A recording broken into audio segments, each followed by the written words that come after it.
Mùa hè rực lửa với biển xanh cát trắng, những câu chuyện tình lãng mạn, cảm xúc của tuổi trẻ. 8 bạn trẻ, 8 cá tính có cùng mục tiêu tìm kiếm một nửa của trái tim. Liệu họ có tìm thấy nhau?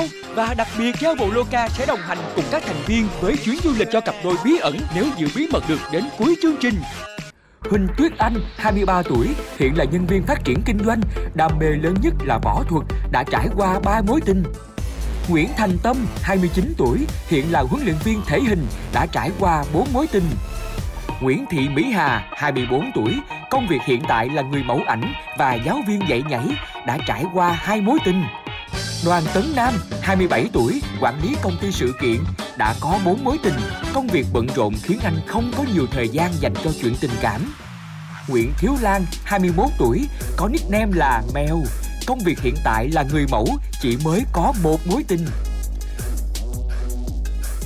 Lê Quang Sơn, 26 tuổi, công việc chính là marketing, đã có 2 mối tình. Lê Tư, 24 tuổi, là nhân viên tư vấn chứng khoán, đã trải qua 2 mối tình. Nguyễn Quốc Huy, 29 tuổi, huấn luyện viên kickboxing, Muay Thái, đã trải qua 2 mối tình. Chuyện tình cảm của Thiếu Lan và Nam đã tạm dừng một cách khá đột ngột. Nam đã tự mình rút lui.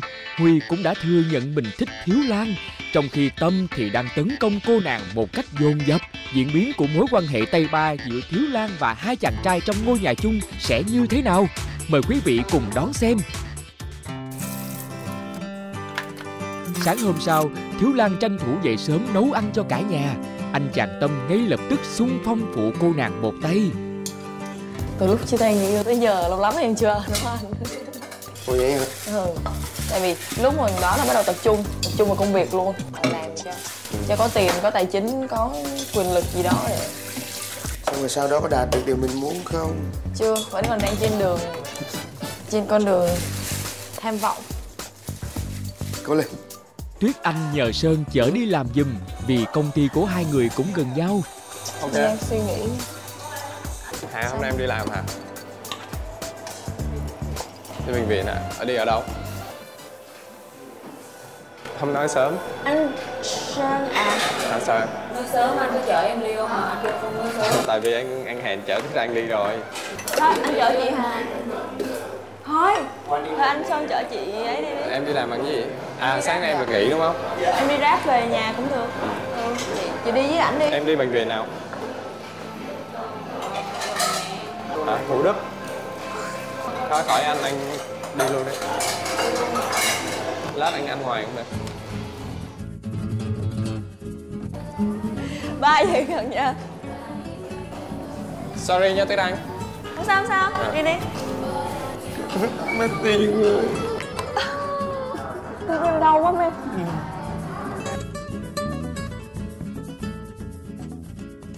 Lan à, tôi hiểu là sao là tôi ế rồi. Ủa chứ giờ chị nấu ăn nhiều rồi? Chị chưa, chị không biết đang làm cá luôn mà. À, không, bữa nó biết rồi đó, bữa nó biết rồi đó. Không biết chưa em, chị Tư vô nhìn thấy chị làm ngứa mắt quá hay là chị làm luôn rồi. Đàn ông giờ nó tỉnh lắm, nó đâu có thấy sắc đẹp rồi nó lao vào đâu. Tùy anh ơi. Không có này tiêu. Sau khi mọi người đi làm, ngôi nhà chỉ còn hai người là Thiếu Lan và Tâm. Thơm nào. Gì trời. Chắc là tá gửi nhưng mà tại anh ngồi với anh ăn đi ngon á. Em đi lên nha. Em lên phòng nha. Cả hai đang tâm sự thì anh chàng Huy bất ngờ về nhà. Dạo này thời tiết ở Việt Nam nóng quá em. Ôi sao anh lại lấy nón của em? Thời tiết nóng anh quá em. Anh lấy ở đâu ra rồi? Huy xuất hiện với cái nón bị thất lạc cách đây vài ngày của Thiếu Lan. Thì ra anh chàng đã giữ hộ cho cô nàng. Anh vô phòng lấy nón của em hả? Hôm bữa em đưa cái nón anh giữ đó. Anh quên trả lại đó. Lúc nào vậy? Anh ngồi đâu? Hình như lúc Nè.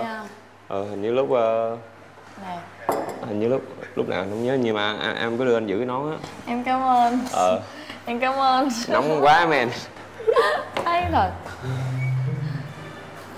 Anh đi cái đó. Nấu. Em lên đây, anh lên đây. Trời ơi, hết.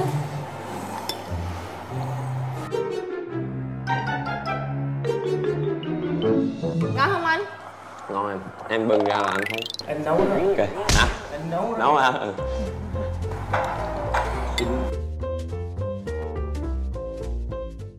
Huy đâu rồi? Không hỏi. Không cầm dao lên trên lầu làm gì không biết.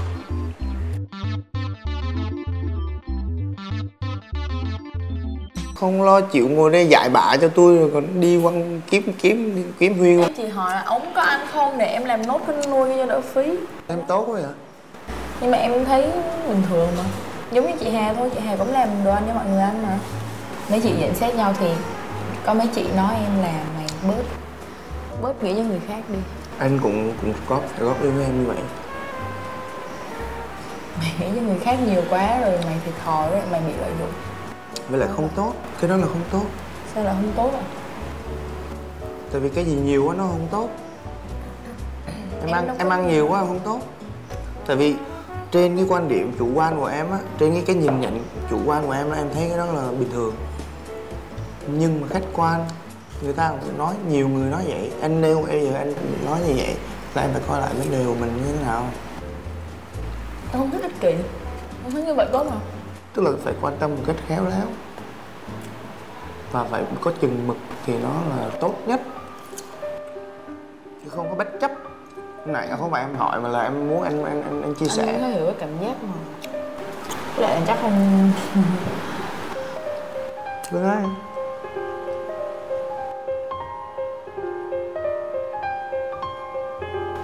Cái cảm giác mà kiếm người thân từ ngoài.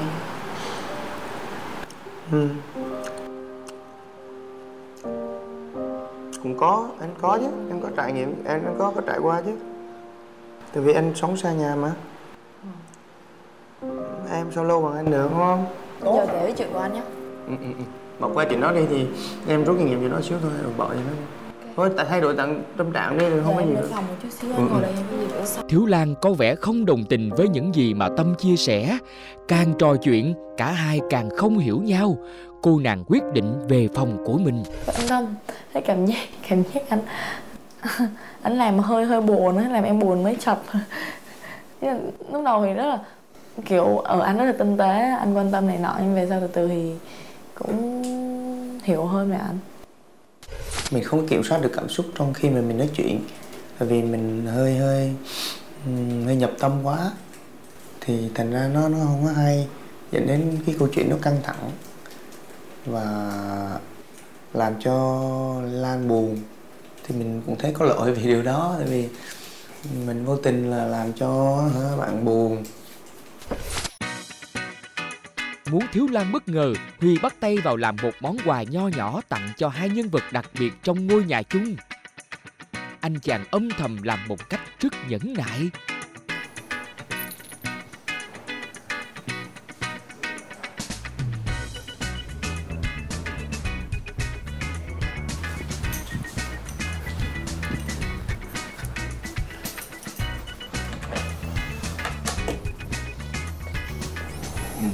Theo Huy thì Lan có tình cảm với Huy không? Theo em mà em sợ là em bị ngộ nhận mà. Vì theo như là em để chờ coi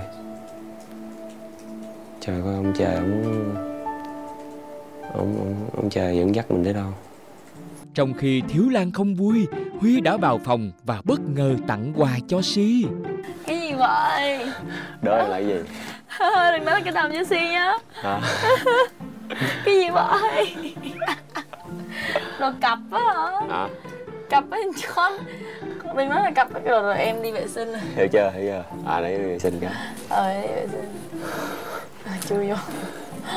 Ý nó kêu mày làm gì mày để tao chứ. Thật luôn hả trời. Anh làm gì cấm này lên xong nó trốn đi vệ sinh luôn mà. Ủa cái này là cái gì? Anh lấy này ở đâu à? Hả? Mua làm á. Sao khéo tay quá vậy? Khéo đâu. Sáng tạo chơi màu đỏ với chịu. Màu đỏ là hợp với tuyệt vời luôn. Đây con, đây. Đây. Bao bận đồ ra. Anh đã bao bận đồ cho. Ủa anh thì ai cho anh làm ba nó? Thì anh làm ba nó là coi như em hết hay em không phải là chủ đó rồi. Quá đáng. Không, cái này là để coi. Thì đến đầu em luôn. Chúng mày làm gì tao vậy? Kiểu đó giống như Rồi. đúng đỉnh luôn á, đúng đỉnh luôn. Đúng đỉnh luôn á. Cưng quá. Đúng đỉnh luôn. Cái này là hoàng thượng. Khi hoàng thượng khi hoàng thượng Màu đỏ mới chịu. Rồi cái này mình tăng tới tăng luôn nè. Gì Ghê à? Cứ cột lại đi. Không, anh cột kiểu dạng cột mà gõ một phát một ngoài ra luôn á. Đã à? Dễ thương vậy. Khi hoàng thượng giá đáo. Đúng kiểu hoàng thượng. Đúng kiểu hoàng thượng. Hoàng thượng giá đáo. Ở đây coi, mặt ở đây coi. Hoàng thượng giá đáo. Ở đây coi. Âm là hoàng thượng giá đáo. Ôi cái mặt kìa, ôi cưng. Hoàng thượng đang khó chịu. Tụi mày để tao yên. Đẹp gái quá. Thì nói về cái cảm giác mà muốn nói chuyện và có thiện cảm á thì vẫn là anh Huy thôi. Giống như 2 ngày đầu anh chưa làm gì tổn thương mình cả. Nhưng lúc mà mình khó chịu, mình buồn á, anh luôn xuất hiện. An ủi ở một cái mức độ vừa phải. Nó cái này nè. Chỉ cần gõ này là ra luôn rồi. Còn em muốn rồi em lấy. Ôi đẹp vậy, nó đẹp hơn là cái đồ bình thường. Đúng hợp với cái màu luôn nè. Cái này cho con Si. Có ý tưởng đặt cái đó. Ai chơi đồ cặp với con anh?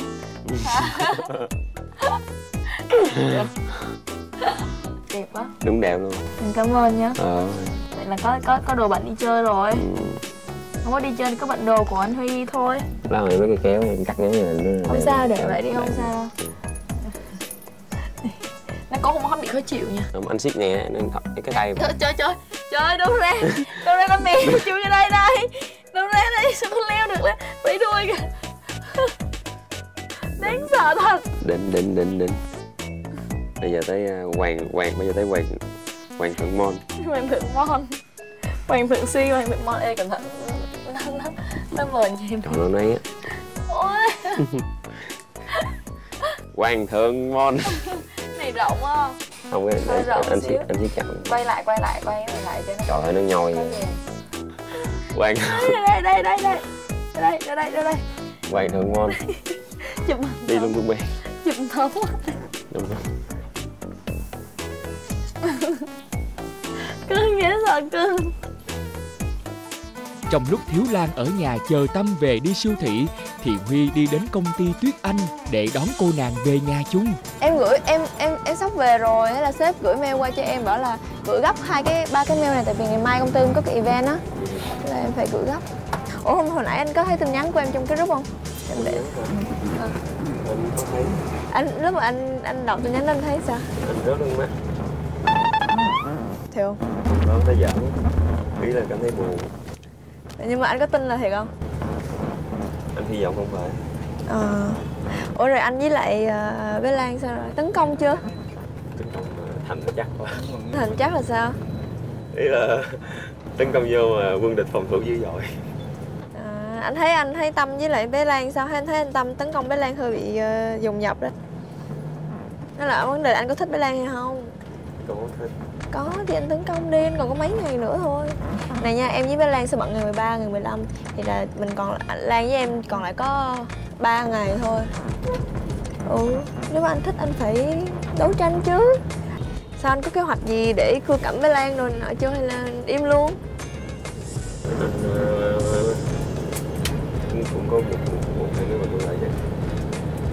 Kiểu như là muốn chế tạo cái sự lãng mạn theo kiểu Hàn Quốc. Là lãng mạn sao? Để em nghe coi, tại vì biết đâu được em có thể cho anh thông tin gì đó mà anh cần. Những kiểu anh muốn đi giống như đi hai người đi giống như kiểu bản tình ca mùa đông chạy trên một chiếc xe đạp, ở phía trước xe đạp cái rổ hay là một chạy từ đây như nói chuyện. Kiểu đó, nhưng mà anh sẽ như anh sẽ kiểu cái khu vực nào đó nó trữ tình một tí. Nhưng mà đi thì chắc đi tầm khoảng buổi chiều, khoảng 3-4 giờ chiều là đẹp. Mai anh hẹn bé Lan đi. Mai anh hẹn bé Lan, anh có thể nhờ mọi người kiếm giùm anh xe đạp. Anh thích cái gì anh cứ làm đi, tại vì chương trình này là cho phép anh được thổ lộ tình cảm, thì anh cứ thích ai thì anh cứ phải xứng tới chứ. Đó là hôm bữa anh Sơn bảo với em là anh Tâm có ngỏ ý muốn thích Lan á, kiểu là bây giờ sẽ bắt đầu đẩy mạnh cưa cẩm Lan các kiểu ấy, thì em mới bảo là nhưng mà em thấy anh Huy với lại Lan hợp hơn. Thứ nhất là hai người cũng thích động vật đúng không? Tính anh với tính Lan cũng hiền, chiều cao cũng cân xứng, mà anh cũng sporty nữa. Tâm chở Thiếu Lan đi siêu thị mua đồ về nấu ăn cho cả nhà vào ngày mai. Sau đó cả hai tranh thủ đi ăn tối cùng nhau.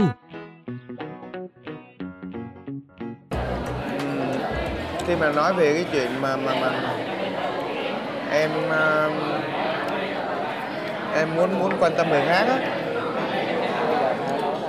thì khi mà em còn nhớ cái khúc đó không, là em nói là hâm cơm lại cho Huy. Nấu xào nuôi, đó là có được, còn cái của anh Như lại thì nấu xào nốt nuôi đi, anh Huy chưa ăn thì cho anh ăn. Thì tức là ăn trưa, mà đó là nó lúc ăn trưa, còn khi mà nhưng mà anh Huy về trễ nên ăn sáng, nhưng mà thực ra là giống ăn trưa. Lúc anh nói với em là như vậy, khi mà nói là em nấu ăn như vậy, em nấu ăn cho anh Huy, đó là giống như quan tâm quá, cái kiểu em vậy đó. Nhưng mà thực ra trong lúc đó cái cảm xúc của anh là lúc đó hơi ghen.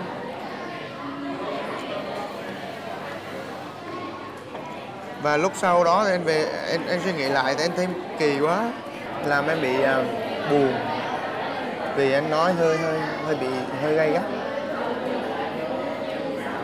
Thì anh nấy với em cái đó. Ok, vậy nếu bây giờ anh nghĩ nha, giữa anh Tâm và anh thì anh thấy sao nếu mà đứng cạnh Lan? Cái này như mỗi người mỗi một cái kiểu khác nhau. Anh thì anh cái màu sắc khác, Tâm cái màu sắc khác. Anh không phải là màu sắc như cái gì, nhưng mà vấn đề là anh bị kiểu như là anh bị hiền quá, xong anh bị tự ti. Suy nghĩ cái từ đó lâu lắm. Anh bị tự ti quá, cho nên là anh cảm giác như là anh không xứng. Nhưng mà tình yêu đâu nói chứ được điều gì đâu, anh biết đâu được. Hồi xưa nha, em quen cái anh kia, em thề với anh là ngoại hình không có hề phù hợp gì với em, thề luôn. Người gì mà ốm mà hả, nói chung là không hợp, mà khó chịu, khó tính, dễ sợ luôn. Nói chung là không có cái gì hợp luôn á. Mà tụi em quen nhau 4 năm á. Người đó là tình đầu hay là tình giữa? Tình cuối của em. Là cái người quen 4 năm á là cũng là cái người mà cho em nhiều kỷ niệm nhất và cho em nhiều cái sự trải nghiệm nhất. Nhưng anh nó cũng không hề phù hợp với em. Là nghĩa là lúc đầu á anh cưa em á là anh phải cưa tới 1 năm. Mà kiểu em nhìn vô ảnh cái là kiểu không có gì, mà kiểu em không hề dám tự tin nắm tay ảnh ra đường bảo là ê đây là bồ tao luôn á. Kiểu giống như là lúc đầu cưa tay không được, sao mới xài cưa máy. Xài cưa máy đồ mới hiệu quả. Anh Huy có tâm sự là cái việc mà anh Huy thích bạn bé Lan và sợ là anh không lo được cho bạn ấy. Anh dành cái sự chân thành của anh cho người ta thì người ta sẽ cảm nhận được. Nhưng mà anh đừng có kiểu tự ti quá, tại vì con gái sẽ không có thích con trai tự ti. Con gái luôn luôn thích con trai tự tin, nhất là bé Lan nó làm người mẫu nữa thì nó luôn luôn tự tin. Thì nó không thể nào mà thích một người con trai mà tự ti kế cạnh nó được. Anh Tâm tự ti không? Tự tin không? Anh rất là tự tin. Thật ra đó là cái này nó riêng hai anh em mình rồi nha. Thật ra hồi trưa á, không phải kiểu đó anh cái này không nói xấu hết, chỉ là cái gọi là cái chia sẻ riêng, chia sẻ cái cảm nghĩ của anh thôi. Không, chia sẻ riêng thôi là, nhưng mà anh với anh Tâm cũng không nói dâm dài, nói ngắn gọn thôi. Anh với anh Tâm cũng bàn luận phân tích thì anh Tâm khuyên anh chân thành là anh cũng rất cảm ơn điều đó. Anh nghĩ Tâm nói có cái lý của anh nghĩ nói chung là lý cao lắm, là nếu mà anh được chọn á, giữa Lan và em thì anh nghĩ là anh hợp với em hơn là với Lan. Ai? Ảnh nghĩ vậy? Thì đó thôi. Tại vì anh đang cua với Lan cho nên anh mới nói với anh như vậy. Trời ơi, một cái con người gì mà hiền mà vừa tin người dữ vậy trời. Này nha, tôi phân tích cho anh lại lần nữa. Anh Huy à, tôi muốn rắc muối vào người anh ghê luôn đó anh Huy à. Thứ nhất, ai cũng biết anh thích bé Lan hết á, tại anh thích là thể hiện rõ ra liền rồi đúng không? Thì thứ nhất, ảnh muốn gì, ảnh muốn cưa bé Lan, đúng không? Thì bây giờ anh sẽ nói với anh là ê, tới đây em hiểu rồi. Hiểu rồi nè. Anh phải. Khổ quá. Kệ người ta là đối thủ của anh đó nè, chứ không phải là người ta là bạn, nhưng vẫn là bạn trong kiểu đối thủ. Anh hiểu không? Còn tự nhiên bây giờ không lẽ giờ kêu ê mày không hợp, giờ hả tao không hợp hả? Giờ tao đi đây. Ủa vậy hả? Anh chỉ ế hoài.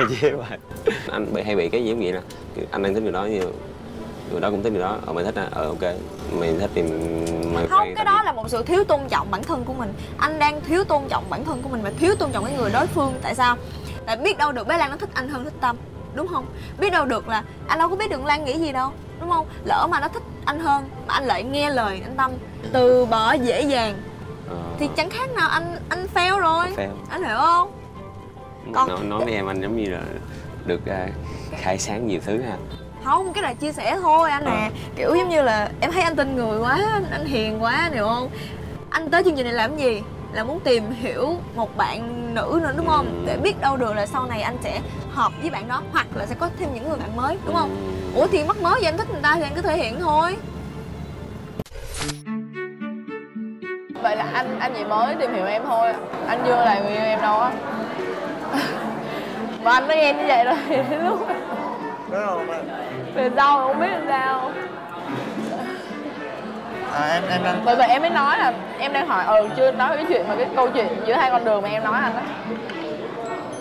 Hai con đường á, một con đường là anh tự quyết định được, anh có khả năng điều khiển nó, nhưng nó rất là bình ổn, nó gọi là yên bình, nó bằng phẳng, không có gì trắc trở cả, và anh muốn đến cái mức độ đó, và cái đó là anh thực hiện được. Còn một cái là trên một con đường rất là nhiều cảm xúc, rất là vui vẻ, rất là hạnh phúc, rất là nhiều cái đặc biệt mà có ý là trong đời anh có thể là chưa từng trải qua bao giờ, nhưng mà đến cuối con đường thì nó sẽ là địa ngục, nó không có kết quả. Rồi đó, anh chưa nói em ví dụ đó. Em thật hầu như em hỏi không phải là ai mà tiếp xúc em ấy, em đều kêu là em rất là rắc rối. Mà thực ra em rất là nhạy cảm á, anh hơi rắc rối rồi đó. Anh biết nhạy cảm, nhưng mà vấn đề là ở cái chỗ là khi mà tình yêu nó tùy từng vào giai đoạn để mà nó hình thành lên cái cảm xúc, thì dù sóng gió như thế nào em nghĩ nó vẫn là không có thay đổi được. Còn khi mà đã có sự nghi ngờ lẫn nhau hoặc là không tin tưởng nhau thì chỉ cần một hành động nhỏ thôi là đã nó là ghen. Chỉ cần một giọt nước thôi thì nó cũng đã được tràn ly rồi. Cho nên gói gọn lại hai chữ là tin tưởng nhau và thấu hiểu nhau, và có thông cảm cho nhau hay không. Cái tôi của mình hạ cái tôi xuống và thông cảm hiểu nhau.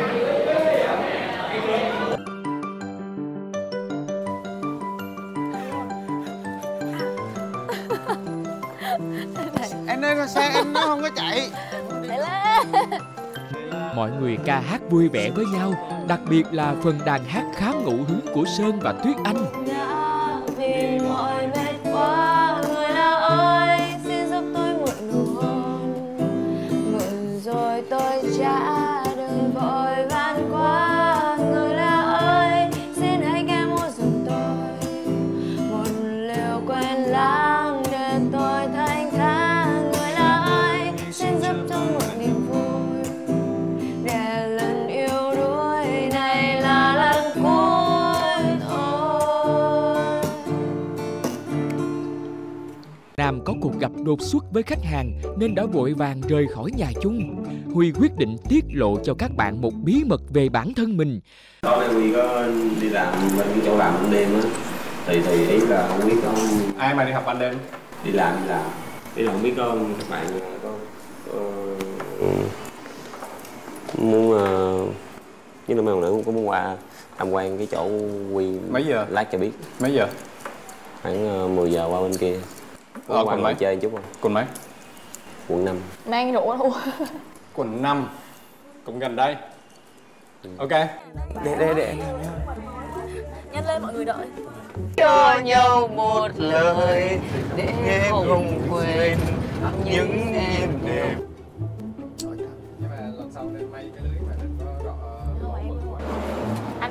Anh diễn. Hey man.